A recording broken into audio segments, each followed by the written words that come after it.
24 seconds of glitch versal low-cast comm goes. You know, that thing I always say. Blumhouse, Blumhouse, Blumhouse, Blum, Blum, Blumhouse, Blumhouse, Blum, Blum, Blum, Blumhouse, Blum, Blum, Blum, Blum, house. If you're here because of the video game, this is about as much Five Nights at Freddy's as you're gonna get, so you might as well turn back now. If you're here to trigger your Chuck E. Cheese PTSD, hang around a little longer. But I have to ask, what's wrong with you? These CCTV monitors will not factor into this movie at all. Shadow scares, 73% more annoying than cat scares, but only 42% less annoying than clown scares. How exactly are these lights turning off one by one? Because if the movie expects me to believe that each of these lights has their own light switch, then I do not believe you, movie. Between the screw this security guard was easily moving with his fingers a couple minutes ago, and now this easily accessed screw, I believe the movie doesn't know how to screw correctly. Wait. Movie introduces our protagonist with him waking up to his alarm clock beeping cliche, taping posters to your walls or ceilings as an adult, overspend on getting it framed at Michael's and hang it up crooked like a real adult. Abs, you ready? The question I ask my core before I try to get up from the couch somehow makes its way into the script. This has nothing to do with the movie, but there is enough uninteresting runtime in here for me to include my pitch for a TV show called Food Court, where I'm a lawyer who travels from town to town seeking justice for crimes against gastronomy, hoping each time that my next leap will be the leap home. If interested, have your people contact my people. Peter does a full Hunger Games when the situation needed half a Paul Blart Mall cop at most. What is it? It's a security gig. Considering Mike just got fired from a security gig and probably charged with assault, the fact that Steve is saying he has another security gig for him should raise a red flag for Mike. But it does not. And now I know Mike is a f***ing idiot, and I will most likely have to watch a f***ing idiot do f***ing idiotic things for the next 90 minutes. And you only have to worry about one thing, keeping people out. And keep the place tidy. That's two things. Mike would be excellent at this villain is supposed to be a genius, but is actually kind of dumb since. Driving, driveway, excitement? I wish someone would buy me a ring. Because a ring and a spouse is all a girl needs to become a true woman. With this ever-changing angle of attack, there is no way this plane should be maintaining lift. How about some burger with that ketchup? That is a perfectly fine amount of ketchup, and if anything, it might not be enough. Keep your condescending husband-dad sarcasm to yourself, asshat. Everything's better swimming in ketchup. That's how you end up with a UTI. And ants. Garrett? It would seem that choosing to go pick up a Frisbee over making sure your brother is safe is a bad call. But, I mean, it's a Frisbee, and it's yellow! Also, the worst part is he runs off after the car without throwing the Frisbee back. Everyone lost today. Jane, like I've said before, Abby is not mentally ill. Oh, right. Perfectly normal to sit around drawing pictures all day. Movie chooses to make Mary Stuart Masterson play a character who is an uncaring asshole. And let me tell you, movie, Mary Stuart Masterson is some kind of wonderful, goddammit, and my untamed heart can't take it. Also, there's nothing I like better in my animatronic come-to-life-and-kill-people horror film than a little domestic dispute over who gets custody of a child after the parents have died. As my mother always says, there's just not enough Kramer versus Kramer influence on the horror genre today. You know, pictures hold tremendous power for children. And what holds tremendous power for me is a little thing I like to call skip. The fake number in this fake movie has no fake area code, and the fake address has no fake city or fake state. And I challenge the brave few of you who watch this movie as attentive as myself to prove that Minnesota is not a fake state. Let me give you a little backstory. This place was huge in the 80s with the kids. 5 nights worth of exposition coming right up. Floodlights on the outside, cameras inside and outside. Fair warning, the electricity is a bit iffy. This is way too much detail for this guy to not be a villain. Even trash cans were nicer before smartphones. So, I will catch you on the flip side. People who say I will catch you on the flip side.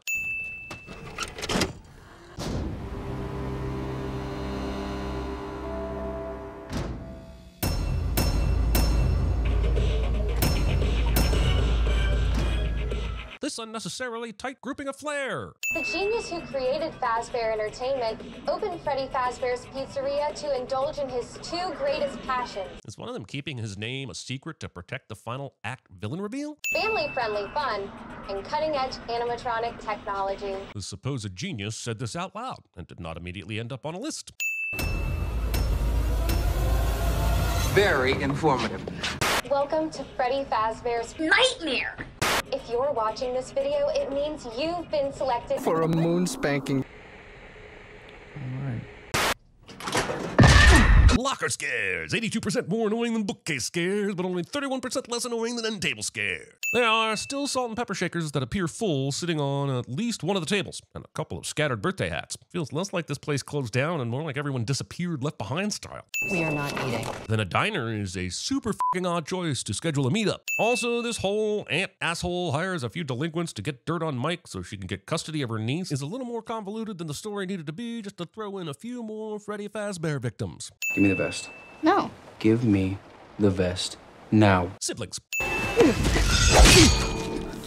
We'll shortly see that Mike also has this cut in real life, which means we have a movie with a character who can get hurt in the real world based on what happens in his nightmares, and one of the villains' names is Freddy. Surprised there haven't been 8 movies, including a remake, made about this phenomenon. Wait, this idea that anyone thought a fox with an eye patch and a hook hand would be pleasing to kids. So the goal here is to make Josh Futterman look bad at his job by breaking into Freddy's. These doofuses do it when he is off duty and shouldn't reasonably be held responsible. Good thing Vanessa will show up later to explain that he can be held liable for leaving a door unlocked because of his sleeping pills. Really glad this is what I'm getting from my experience with Five Nights at Freddy's. You see anything valuable, grab it. Says the guy that will momentarily be smashing vintage pinball machines. If that is actual money coming out of the machine, why would anyone leave it behind? And if it's game tokens, what use does Jeff think he'll have with those outside of Freddy's?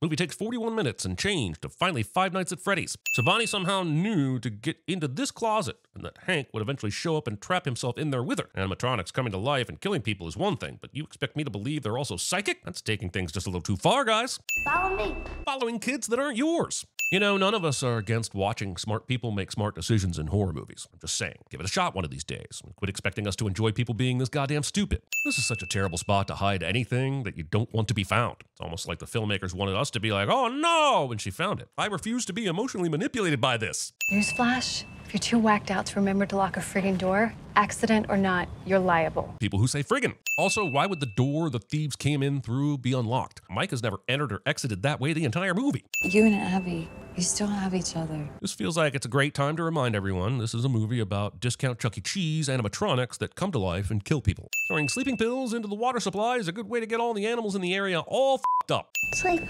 camping. Being happy that anything is like camping. I like Mike, but it is negligent as f*** to do his sleepy time travel bullshit right now with Abby here. Starting to side with Aunt Jane. That makes me feel all f***ed up inside. It's really odd that in a movie where animatronics possessed by ghost children come to life and occasionally kill people, the part I'm having the hardest time believing is that Mike can have the same goddamn dream every night. Help me remember the man who took my brother. Mike doesn't understand how these kids are in his dreams, but he still assumes that they have a fucking clue about what happened to his brother. Just because Mike's right doesn't make the assumption any less stupid. If we show you, what will you give us? Anything. Making deals with dead children. Wow, that's interesting. But it's not like the movie will take the random job that Mike took from the random guy at the career counseling center and make all that tie into what happened to Mike's brother when he was a kid, right? Right? Ghosts? Yeah. Of course. How else could they make the robots move? Overconfident kids when they just happen to be right about something that makes no fucking sense. Vanessa, what do you think? I think we could use the tables for the fort. My favorite part in every horror film is when the killer animatronic build a fort with a little girl. They were designed to keep the animatronic parts in place so that a person could safely wear the suit. Looking at this thing and suggesting with a straight face that there ever could have been anything safe about it. Also looking at this thing and not questioning the person who says that there ever could have been anything safe about it. Abby? Wait, Abby, don't! Yeah, it's almost like you two are terrible people that left a kid alone with ghost kids hidden in large, dangerous animatronic bodies. Also, not mentioning the risk of electrocution prior to all the fort building. What are you so afraid of? Vanessa deflects the question when the answer should be ghost zombie bots. Hell, even if the movie wasn't about ghost zombie bots, she could answer with ghost zombie bots. What did you do? Obviously, this jerk corrupted the sanctity of bacon and used it to trick you into the room. Read the room, Abs. Hate you, Mike! Leaving without bacon. We want Abby. We will hear a lot about how the ghosts of these children are innocent victims, but this f***er is most definitely evil. As many times as the animatronics have been through this rigmarole, you would think they would learn to install more sturdy screws. This tower not being made from actual pizzas. Freddy? I can tell this is a different Robert bot than the one at Freddy's because the face is all messed up. And I would have just assumed it was the same maniac who kidnapped the other kids if discount Macaulay Culkin from The Good Son hadn't shown up in his non-corporeal form, and we didn't get this shot later of the same bear android sporting a very not human neck. So now it's just a detail that creates confusion while having no bearing on the story. Silly Aunt Jane. She fell asleep. This works, or Abby is very okay with Aunt Jane being dead. Honestly, I think in both cases, the sin is essentially kids. Why do I always get the weirdos? Saying this loud enough for the people you are expecting to get a tip from to hear you. I found you and you were badly hurt. This is seriously the only explanation we're going to get as to how Mike escaped death at the hands of Foxy? I think this is seriously the only explanation we're going to get as to how Mike escaped Foxy. Max, her brother, you knew about them too, right? It's complicated. Vanessa says it's complicated because her father is the person that kidnapped the kids and somehow put their souls inside the animatronics, but has no issue shooting her father the next time she confronts him. Complex maybe, but complicated? Where'd you go? I'm guessing he went through the same portal hub that Jason Voorhees and Ghostface use so they can be wherever the next jump scare is most needed. The man who took them, he was a very bad man. The movie has time for this, which it does not, and neither do Mike and Vanessa. What the f, Mike? Abby could already be well on her way to getting trapped in animatronic hell. It's not just their ghosts that are inside of those machines.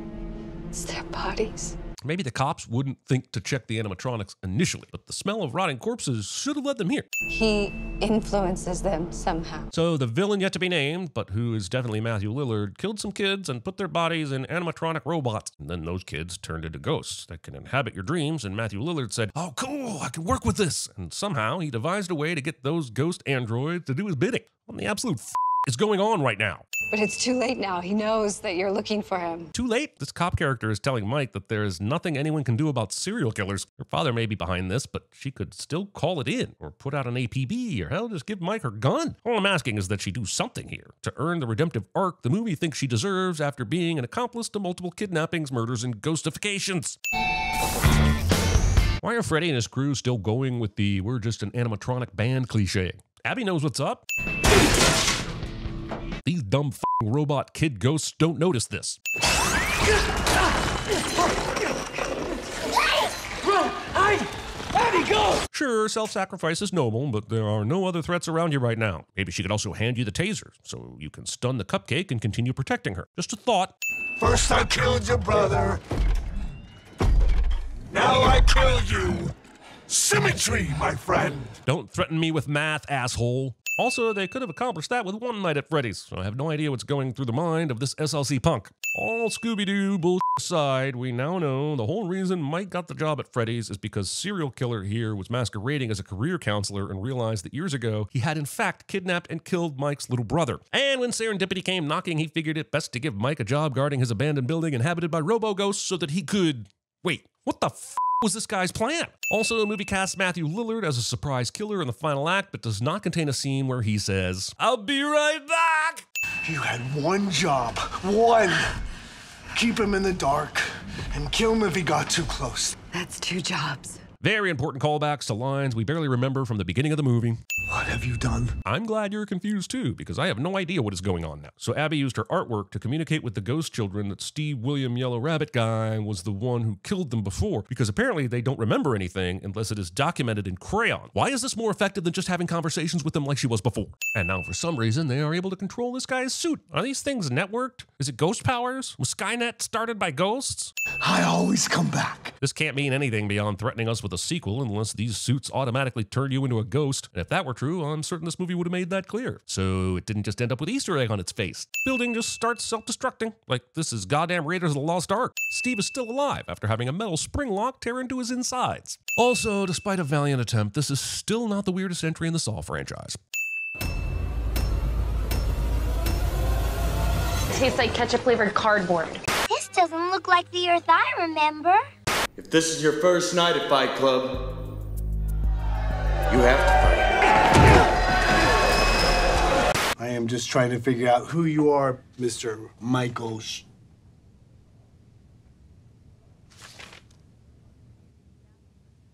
Yo, man, this is zero cool! My mom and dad are gonna be so mad. I don't even see the code. All I see is blonde, brunette, redhead.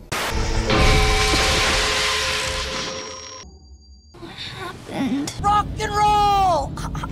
Do you miss me, Keith? Do you miss not being around me? This isn't the 3rd grade anymore. She doesn't love you. I call this Oh High, So High. 2 hits and a couple chicken burritos, and it's Good Night, Irene. He's my father. Okay, no. I am your father. That's gonna leave a mark.